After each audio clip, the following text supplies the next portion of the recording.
Ekyokubiri bakiyita legal sex. Akaboza ako mu mateeka. Anti mu church tosobola kwegatta nga toli ki mufumbo. N'ogamba kati kitegeeza omuntu okwegatta ofumbirwa. Kati ekikututte mu bufumbo muliro ogubadde gwakanga oli singo. Akabozi n'okawuliramu oba ddakiika mmeka oba nnaku mmeka oba myaka emeka mwaka ogu ng'okkuse.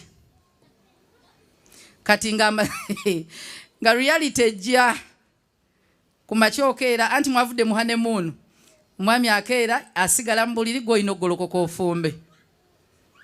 Noga ne bannange kino ekisajja kakyebaka.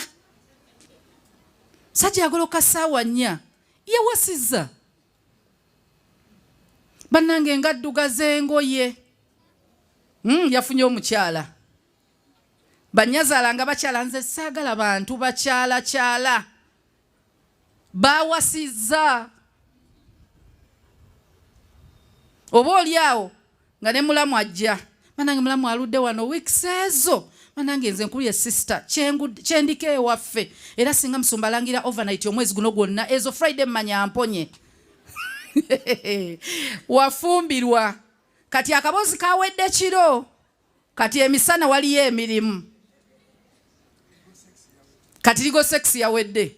Era otuuka mu church n'oga musumba mnange kati musumba olaba omwami ono nze bino saabitegeera nga ŋŋendayo ne nagenzo kizuula simwagala kituufu tomwagala wali oyagala kabozi.